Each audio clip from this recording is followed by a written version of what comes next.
అదే RTV app వార్తల్ని క్షణాల్లో చదివే అవకాశం ఉంటుంది. ఒక న్యూస్ పేపర్, ఒక టెలివిజన్ ఛానల్ మీ చేతుల్లో ఎప్పుడు ఉంటాయి. మంతని గ్రామంలో రంగనాయక స్వామి మహోత్సవం జరుగుతున్నది.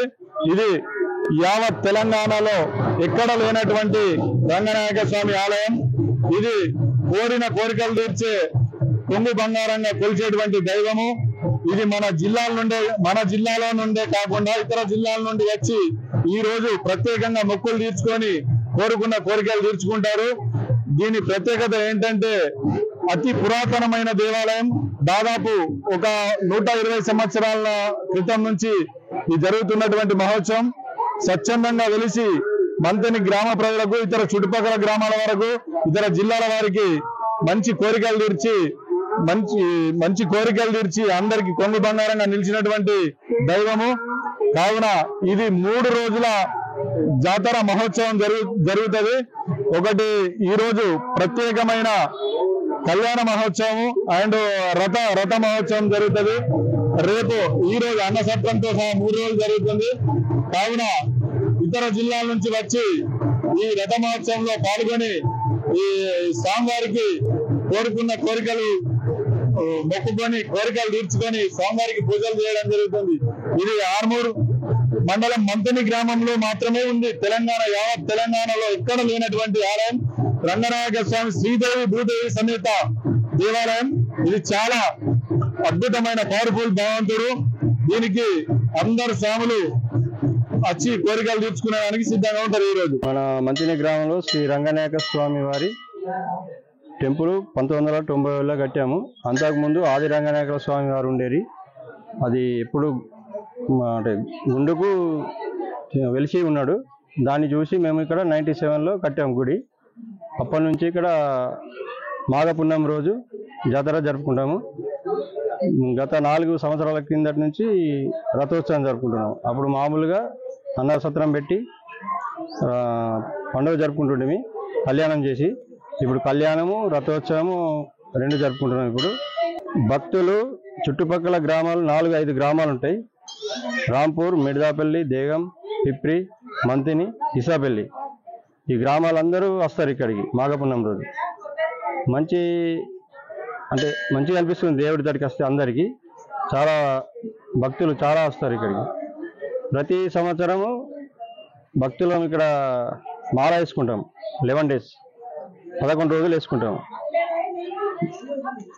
11 రోజులు భక్తులము ఇక్కడనే ఉండి ఇక్కడనే పండుకొని ఇక్కడనే పూజ చేస్తాం. స్వామివారికి అభిషేకం చేస్తాం. కలశము ఏం పెట్టాము. ఇట్లా స్వామివారికి అభిషేకం చేసుకుంటే రోజు ఇక్కడనే పూజ చేసుకుంటే ఇక్కడనే ఉంటాం. ఈ విగ్రహము ఎక్కడ లేదు. మన నిజామాబాద్ డిస్టిక్లో ఒకటే తట్టు ఉంది. మేము ఎక్కడ కర్ణాటక వెళ్ళాము, అక్కడ ఉంది. తమిళనాడులో ఉంది, శ్రీరంగపురంలో అక్కడ ఉంది, ఇక్కడ ఉంది. అంతే, ఎక్కడ లేదు. హైదరాబాద్లో శ్రీ రంగనాయక స్వామి నిలబడి ఉంటాడు. అక్కడికి వెళ్ళి వచ్చాము. అక్కడ ఎప్పుడు చేస్తారో జాతర అని తెలుసుకోవడానికి వెళ్ళేస్తే అక్కడ వర్షాకాలంలో ఉంది. కానీ అది వేరే దేవుడు, ఇది వేరే దేవుడు. అందుకే ఎప్పుడు ప్రతిష్టాపించామో అప్పుడొచ్చిందే ఇక్కడ జాతర జరుపుకుంటున్నాము. ఇది అన్ని జిల్లాల నుంచి వచ్చి ఇక్కడ ఘనంగా జరుపుకుంటాం పండుగ. ప్రతి సంవత్సరము ఈ మాఘ పౌర్ణమి రోజు మన ఆర్మూర్ మండలంలో ఉన్నటువంటి మంతని గ్రామంలో శ్రీదేవి శ్రీ భూదేవి సమేత రంగనాథ స్వామి యొక్క ఉత్సవాలు చాలా అంగరంగ వైభవంగా జరుగుతాయి. మరి ఈ చుట్టుపక్కల ఉన్నటువంటి పల్లెల్లో ఉన్నటువంటి భక్తులందరూ కూడా ఇక్కడికి వచ్చి ఆ స్వామివారి యొక్క 2 రోజుల వైభవాన్నంతా చూసి చివరి రోజైన 2వ రోజు కళ్యాణ మహోత్సవాన్ని, రథోత్సవాన్ని కూడా తిలకించి చాలా స్వామివారి యొక్క అనుగ్రహానికి పాత్రలు అవుతూ ఉండడం చాలా సంతోషదాయకం.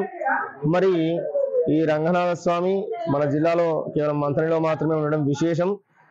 ఇది కట్టిన గుడి కాదు, మన పక్కనే ఉన్న ఆది రంగనాయక స్వామి అంటే ఆది రంగనాథ స్వామి అక్కడ వెలిసి ఉండడం అనేటటువంటిది, సాక్షాత్తు స్వామివారే ఇక్కడ వెలవడం అనేటటువంటిది ఇక్కడి ఆలయం యొక్క ప్రత్యేకత.